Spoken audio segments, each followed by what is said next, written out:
Welcome back to another episode of the Playbook Sports Podcast, a podcast presented by the Playbook Sports Network. As always, I am your host, Jordan. You can call me Judy. You can call me Jordy. You can call me fucking idiot. I don't care. With me today is Raymond Robertson. I call him bald. Yeah, he calls me that too. Oh, goodness gracious. Ray, I thought we were getting swept. I thought if we shot 100% from three, we were getting swept. I thought we were no match for the Boston Celtics. Guess what, man? Put the brooms away. Did they embarrass you in front of the hose? No, thank fucking God, because Lord knows.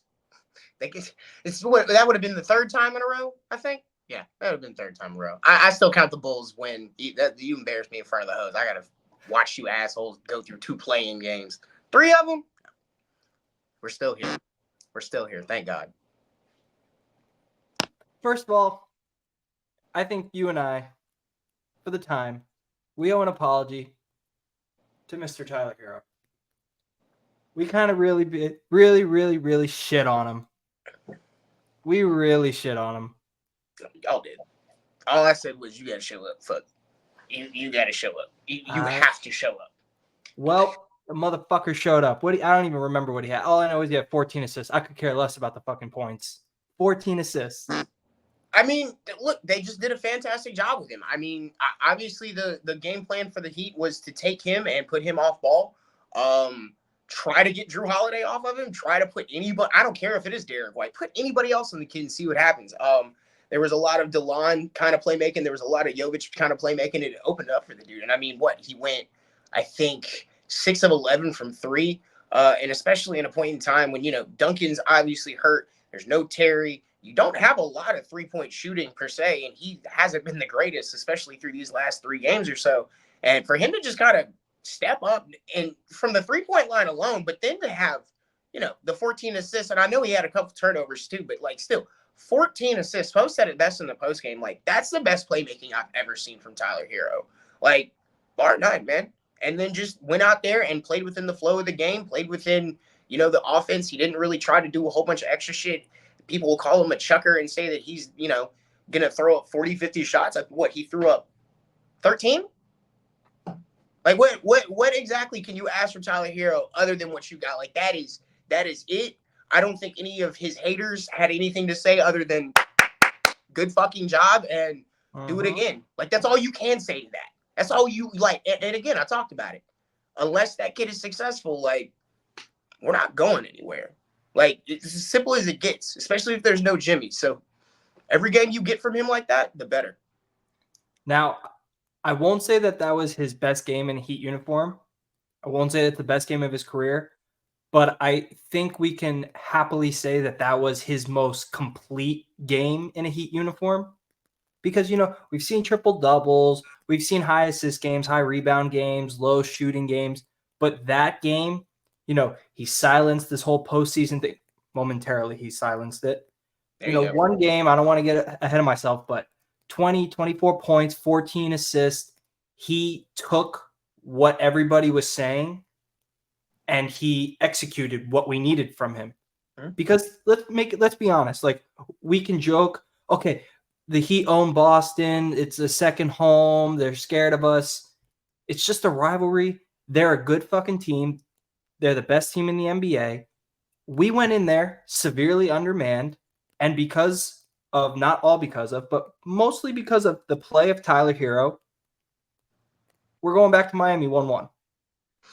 I mean, to your point, mostly the play of Tyler Hero. And I mean, the biggest thing for me, because I mean, obviously, look, we all look at the 14 assists and the 6-11 from 3 and the efficient shooting. Tyler played fantastic defense last night. Point blank, period. Against Jaylen Brown, there were a couple possessions against Kristaps where obviously Kristaps has, I think, a foot and some change on him in terms of height. And I mean, held his own. I mean, Kristaps is going to get a couple buckets. Jaylen Brown's going to get a couple buckets here and there. But obviously, especially with Brown, the game plan was, Tyler, send him left. Even you can send him left. Open the left side up. Let us see what happens, and we'll go from there. And I think when I saw that thing, it was something like the Celtics defended by Tyler were 2 of 12. Yeah, or to a something point. last night. And obviously, I'm not ever going to expect something like that again from him.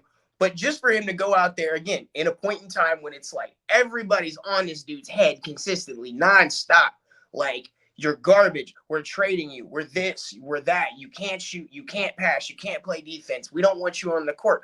And he just went out there and basically said, hold my fucking beer, bitch, and watch me work.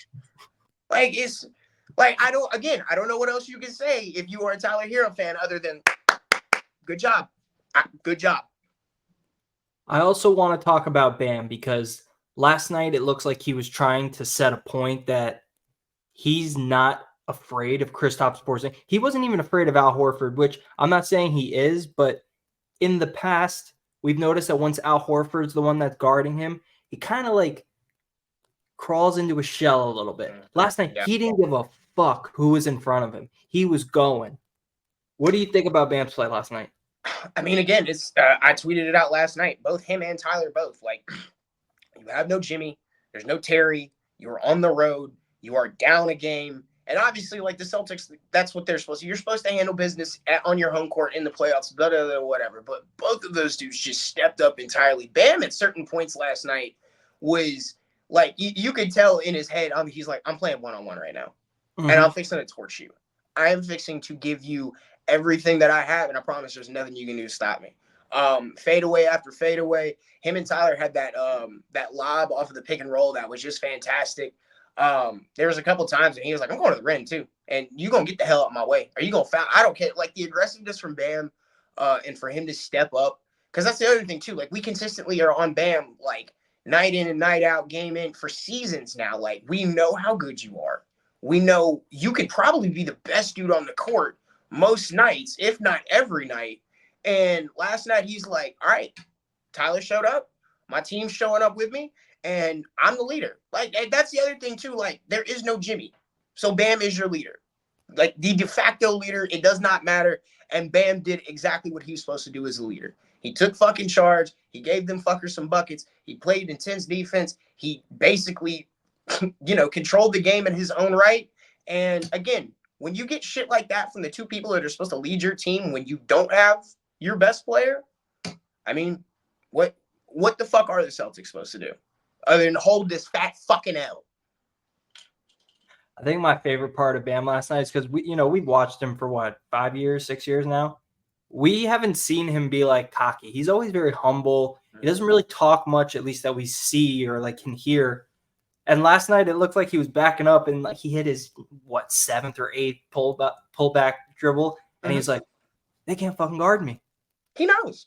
I mean, I don't remember who said it, but it was on the timeline last night. And it's a very accurate narrative at this point.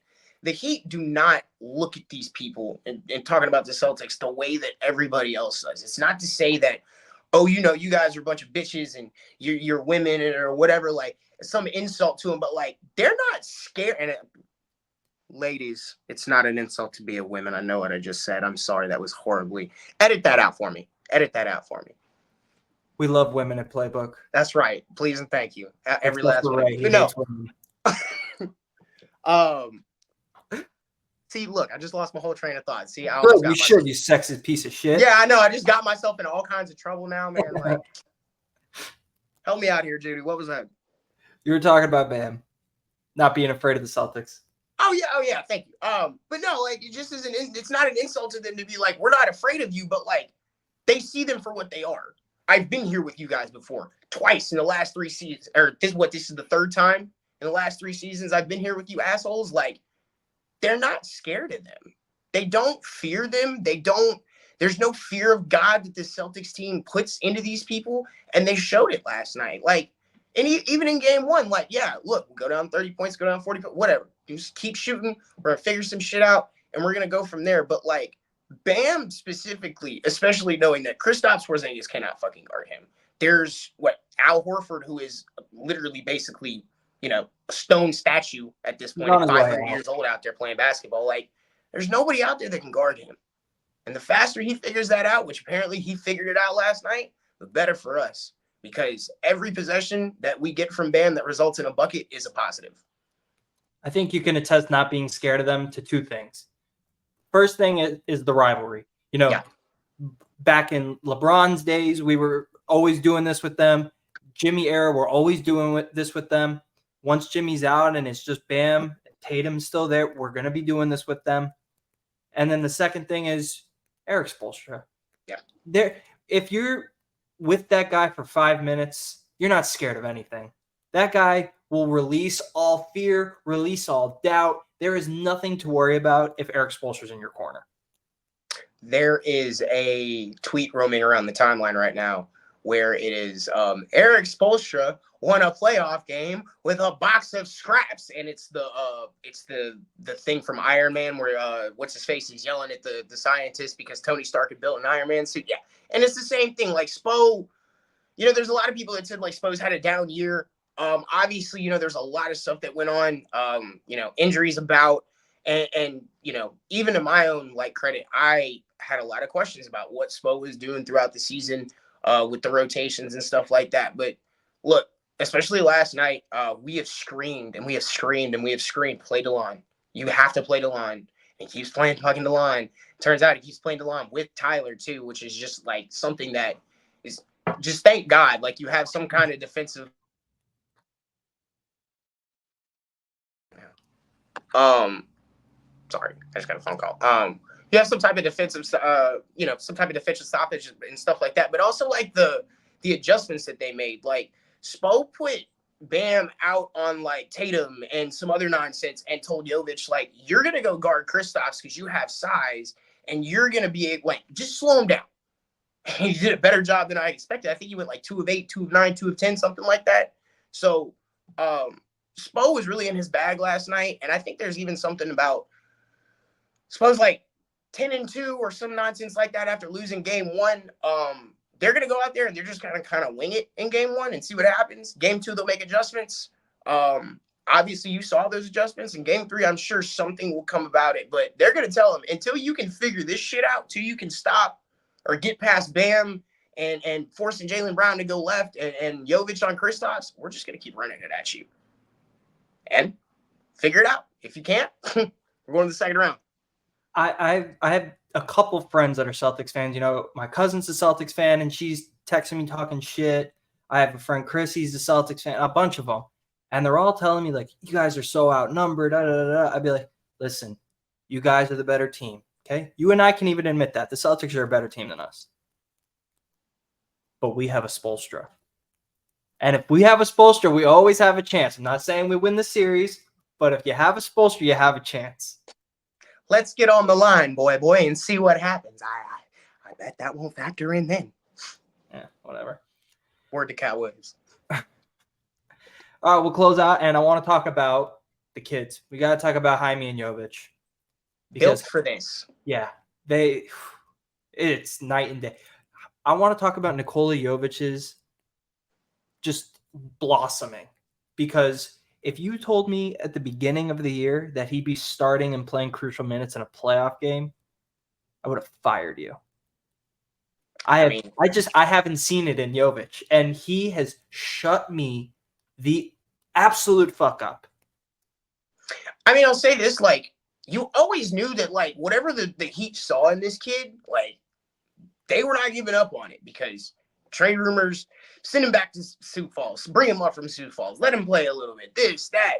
And Spo, like, there were certain times when they would talk about it. Obviously, Jimmy, he's a point guard, play the kid, like, he's going to be good. Spo would talk about, like, his growth throughout the year and stuff like that. And even though that he wasn't making the rotation, that wasn't a knock against what he had done in terms of development. But, like, this kid, there was a lot of people that were like, look at his FIBA stuff and look at this. And I'm not going to sit here and tell you that South Sudan and what I think it was Puerto Rico or the Dominican Republic, whoever it was, or is enough to like move my needle. But I will say that this kid has played at a high level of professional basketball for some years now.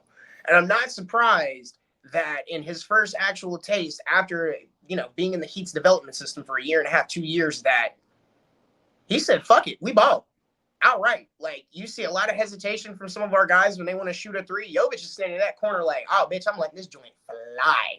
Mm-hmm. So, like, give me more of it. Give me all of it. And it's the same thing with Jaime, too. Like, You spent 4 years at UCLA. I know you have some type of playoff experience, some type of, you know, um, just experience in that type of situation. And for him to basically just, I don't want to say fill in Jimmy's shoes because that's not something that he's going to do or going to be able to do for a while. But for him to come in and just like, I'm going to give you some buckets. I'm going to act just like that guy, and I'm going to show you some things. I'm going to stretch this floor out a little bit, especially like last night. And they hit again. They fucking hit again. And I know it pisses They've everybody missed off, on but they hit one. again. Just one they've missed on, and they haven't missed since. He's still roaming around in the NBA. So, I mean, you know what? I'm just saying. The thing I like about Jaime is his three-point shot is easily probably his biggest downfall at this point in his career. But he's been hitting it so far. He's looking like one of those that's got a playoff mode. Like Jimmy Butler, we got playoff Dally Daddy, whatever you want to call him. I do think that, you know, his like the groin injury really did bother him in the middle of the season. Obviously you could kind of tell the last 2, 3, 4, 5 games of the season that they like made an effort to be like, hey, you need to get yourself reintegrated into this because like you're gonna play an important part in it. You're going to basically be one of Jimmy's backups. And I think it helped a whole lot, especially considering, you know, the situation that we're in now. But just that kid, like, he has no fear. It's the same way with Jovic. Like, look, you give me this damn ball, I'm fixing to go to the rim. I'm fixing to shoot this shit. I don't care. Like, they told me this is my role, and I'm going to fill this role to a fucking T, both of them. And for that, like, that's your future right there. Like, we've talked literally about the 4 pieces of our future. If you don't make a trade in the offseason or whatever, that's your future core. And you just stole a game in Boston with a rookie, a second year, a 6th man of the year, and somebody they won't give fucking defensive player of the year to. Like, I might have to apologize about some of the shit I said about the front office. I don't know. That's what these 4-year do. That's what these 4-year players do. That's why I like them. You know, they're battle tested, especially when you go to UCLA. We've seen. Well, I don't know if we've seen it, but Jaime's had 4 or 3 deep March Madness runs. Mm-hmm. He's not afraid of this moment. He knows what this moment feels like. I'm not saying it's the same intensity, but you know, in college, March Madness is your NBA playoffs. Yep. He's built for it. And then, like, the best part, too, is, like, and I can't remember who said it. I heard it, but the sentiment was basically each year you're in college, like, it's a little bit different. You know, you're a freshman, you're learning the ropes. Mm-hmm. Sophomore year, like, obviously you got a little bit of experience underneath. You're just kind of there.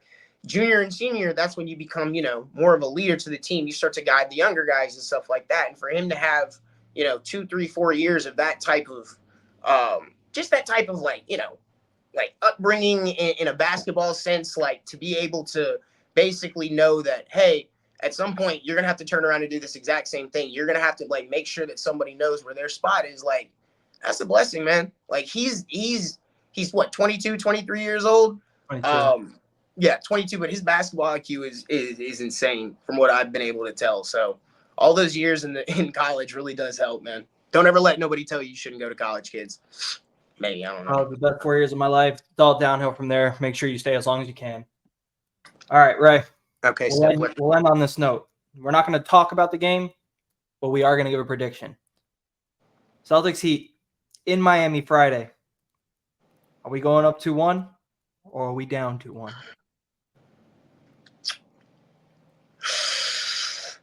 Yeah, we're going up 2-1. Okay, perfect. There we go.